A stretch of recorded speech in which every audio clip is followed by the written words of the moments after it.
All right, so here we go, day 3. We're slowly getting everything back into position. Secure the engine and all the components back to the engine.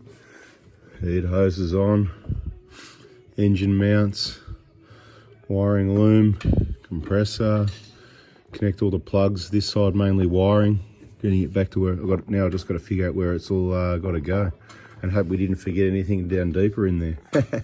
Fingers crossed, eh? So I'm just about to put a drive belt back on, so I just want to go through a little bit of drive belt information.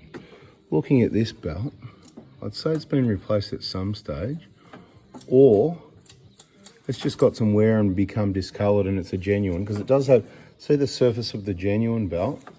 This looks very much like that as well. So hard to tell, but it hasn't got a brand on it. Whatever's on there is worn off. It certainly looks quite old, but there's no cracks in it. And generally, you know, if you look really closely, you might find some really small stuff. And that's what we see with the genuine belts. Every now and then people put photos up and they, you know, they're going, oh, you know, it's cracked it. Look, these Toyota belts, these, we replace them every 150 with the timing belt with the BFE job. So we're going to put a new one on, because I can't, this one doesn't look bad, but it's like, makes sense to make everything fresh while we're at it. So what we're going to do, I was just going to try and demonstrate, because I think this might be genuine, and it could have done 300,000 Ks, and look, it's only just starting, but I'm not 100% sure it is genuine. I'll keep looking at the belt if I find any evidence, but if it's a Dayco or a Gates, generally they go all shiny and slick, and look, in my opinion and experience, the quality's just nowhere near as good as these. These Toyota belts, they're made by Bando, and they're just far superior. They're probably that, what's those 4 letters again? Not PCFE, what was it? Yeah. Who was it? Martin, he put it in the comment, he was there. I know it, I just forget it. But anyway, put it in the comments again, Martin. Thanks, mate.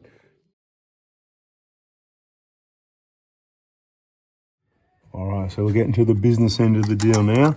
If you're wondering what this last little plug is, yep, that is the oil level sensor. So wiring loom complete, comes down behind the engine mount there. All right, bit of a jigsaw puzzle. Anyway, turbo, everything's all plugged in. Time to put the transmission lines in along here, and then the exhaust. Got to go do that. All right, another hot tip. So if you are doing turbos or engines or whatever, another hot tip, like there's been any.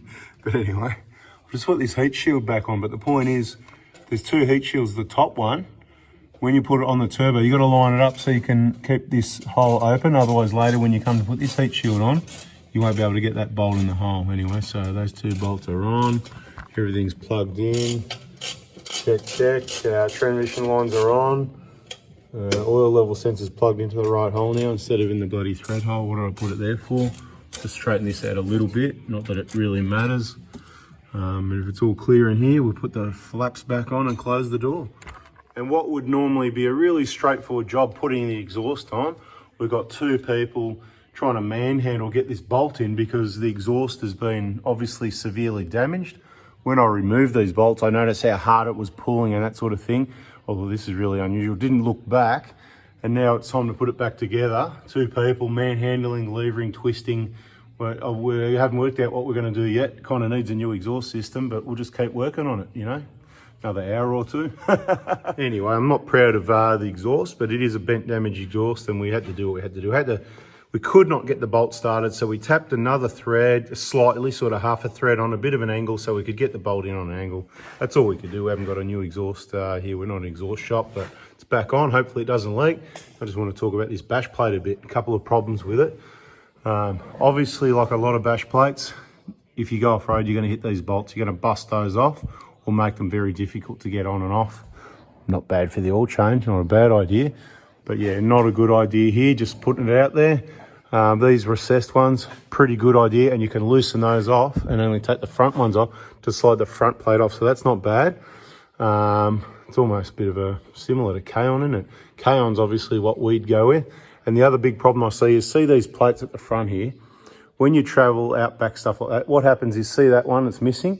You get a lot more of that. These ones are probably rusted on by the look of it, but what quite often happens is 1, 2, 3, they all fall out, and then that wraps around there because usually they're the first to go. So make sure you keep an eye on all your bolts on your bull bar before and after during trips.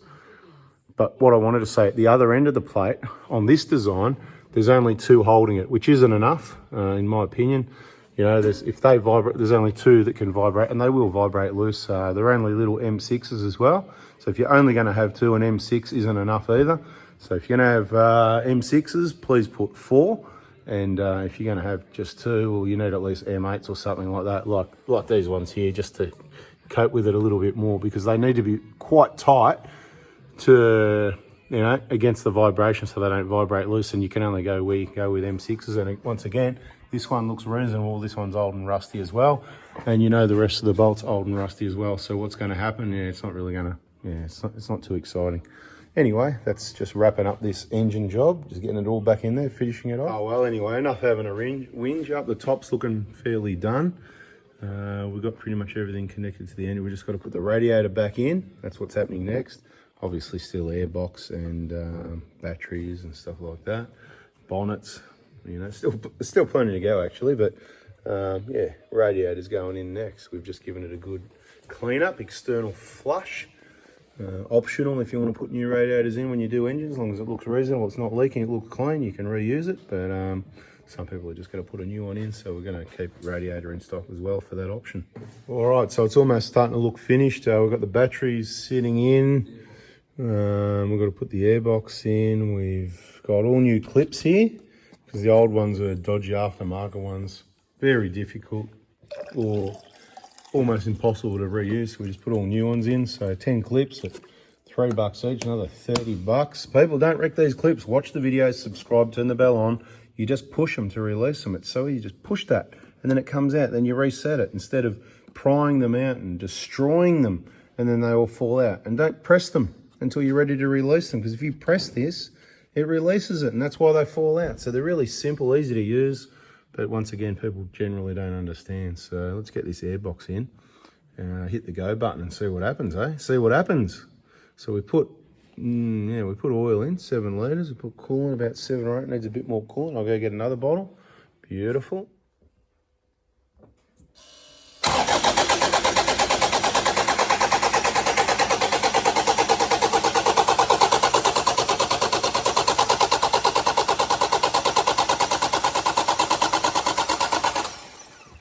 It's dying down, we'll give it a rest.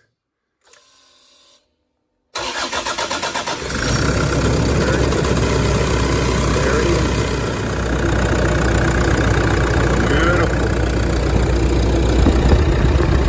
A little top up, no problem. Okay, so final checks are really important here. So obviously, that's the normal amount of time a new engine takes to get started, mate. Have a look at Johnny's beautiful handwriting. Isn't that just awesome? That is just beautiful. Anyway, so yeah, about, when it's a new engine, about 20 seconds, and then you heard the battery starting to drop down a little bit, so give it a rest for at least probably another 30, 40 seconds, even longer if you can. And then it was pretty close to starting, so it started on the next one. A lot of coolant and water and things around on the belts, that's why initially it's a little bit noisy. So no point sitting there listening to that. And then obviously since then the vehicle done a bit over 100 Ks. When it's an interstate vehicle, one way to find any issues, any problems, is a nice long road test. And of course we haven't found anything other than what we already found on the preliminary road test, which I'm just going to run through a few things now before we wrap this one up. Before we wrap it up, I want to go through a couple of things for half a minute. If there's any new people watching, because people, you know, they come along and they find the channel and they think it's great, like everybody else has known for years. Old news, just YouTube doesn't share it because, you know, there's a lot of reasons for that. Let's not talk about it anymore, but let's just say, like me. Anyway, real things, you know, might help you out too much, save you money and get you on the right track. So anyway, so it doesn't help when we talk about these things. If it was about the money, we wouldn't talk about these things, but it's about helping you guys. And I need you to help me, and that is, if you're ever going to contact me for parts kits, it's Monday morning, 7:30 a.m. You've got 3 hours maximum to do so. The 3 hours, that's for people on the West Coast, WA. So this is for people in Australia. We can only help people with parts kits, injector kits, engines, BFE kits, whatever the case may be. If you are in Australia and you contact me Monday morning, from 7:30 a.m. Melbourne time up until obviously 10:30 if you're in WA, that sort of thing, and there's daylight savings. Now, you work it out. So if you're in somewhere else and contacting me Monday afternoon when I'm busy packing those kits, or Tuesday when I'm trying to organise suspension or work on vehicles, or Wednesday, Thursday while we're trying to do other stuff, whatever, or Friday on my day off, then, excuse me, you're not doing yourself any favours, are you? So they're the days. Stay tuned on the videos. Keep watching videos so you can get on channel and work out what's what. There's only one of me. There's tens of thousands, hundreds of thousands of you. You know, there's only 50-odd thousand subscribers, but only 30% of viewers on each video is subscribed, which means straight away there on YouTube, you're looking at up to about 150, 200,000 people. It's going to be different people coming and going. So hundreds of thousands of people there. Then we've got our Facebook groups and it just goes on, and it's not going to get any smaller. So yeah, I need you to help me out, which is why we need to keep going over this stuff. Now, what we noticed with this vehicle after the initial road test was, of course, we've got it all disconnected, we've got to refill it, oil on the power steering, okay? Now, it is a little bit over full, but we're talking about a millimetre or two over the cold max line, right? We haven't had this happen before, and it's not pouring out. It's just, see, it's on the side of the reservoir, right? So we've cleaned this up a few times already. I don't know if there's a small crack or something in the reservoir. I don't think so. I don't know any reason why that should happen, but there could be. But it looks like the oil's coming down from under the cap here, right? So, but then again, maybe it just needs more cleaning. But see, it just seems, oh, it's not too bad today. Yeah, okay. Anyway, so what I think I might do is just take that and give it another degrees down anyway. We're just double checking. The other way to make sure you don't have any problems, what we do is when we do an engine, it's a massive job. We've just worked out, we've spent just under 50 hours between two people over 3 days, right? Hours per, you know, whatever. Removing the engine, cleaning, checking, replacing, whatever it is. A couple of issues we had that we've resolved. So I just got to top up that coolant back to the right level now. There's nothing forgotten, no bolts missing. We don't have any left. That's how we do it. We both know what we're doing. We don't always do it that way, but we vary how we do things. But when you've got people that can do things right the first time, then that's what you do.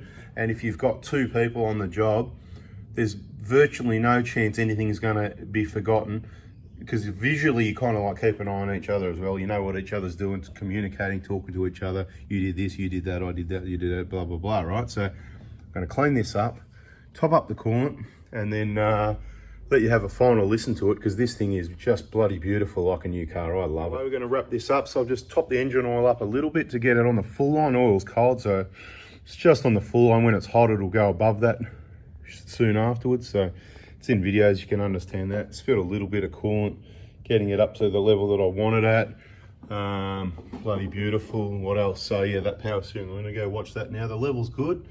Might have an issue with the lid or something, but it could be just we made a bit of mess, and you know what oil's like, sometimes it just keeps coming out. So wash that down and we'll just get that one monitored. But everything else is Mickey Mouse, came up really well. The rear brakes are really low. That's why if you've noticed the brake fluid, it's not about a brake fluid video, but there's no point filling that up, because then as soon as the brakes are done, it's going to push the fluid back up to there. So it probably needs brakes, and you know, not that we've done a service or a check, just things we've noticed. We've noticed a few other things as well. Let's you know what, let's do it here.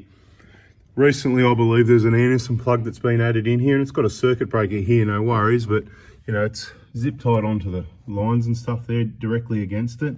I mean, it's just, I'd put anything under the car, please people, corrugated split tubing, you know, this stuff, you know, stuff like that. Anything under the car, try not to zip tie it to the lines, and if you do, do it really neatly, and you know, get it in some tubing first, that sort of thing. Probably be okay, but we don't roll with luck, we roll with, mate, I'm not concerned about that at all whatsoever. And the rest of this job, is one other thing I want to mention. They have worked on it before, the radiator's been out before, we know the aftermarket bolts are there. There's a number of things that's been worked on before. It's done 320,000 Ks in case you missed it. When they did the injector, see this clamp here, it's something else I'm not worried about. There is meant to be another clamp here. You can see the hole where it clips in, it's just not there. But that is a quite secure part of the wiring loom, because you've got that clip there, you've got the next clip just there, you've got another one just here. Now there's meant to be one there, so Toyota parts and purchase that, replace it maybe, but that's one that I'm I'm less worried about that than I am about that Anderson plug wiring sort of thing, you know, but not a big deal. Right, let's give it this final cleanup and return the vehicle to the customer. Thanks for watching. Sorry there was only 3 videos and it didn't have the information you want, but you got to understand, 2 of us were working flat out 3 days. It's hard to pick up the camera and get anything in there. It's really going to cost me thousands of dollars to make that video. If we're going to do a full engine replacement video, it's going to be a really long video, or it's going to be a series of videos that goes for months, because you condense 46 hours into videos, try and work it out, right? That means one person's doing the job 46 hours and I'm on the camera if I'm going to record the whole job, if you know what I mean. And if we do it that way, it's probably going to push out to 60 hours because I'm going to be in the way going, hang on a minute, let me get the camera, hang on, you know. Do you know what I mean? It's probably going to be 100 hours. It's ridiculous. Anyway, we've got to get this car going, so we're out of here. Thanks for watching. Subscribe, turn the bell on. Catch us there.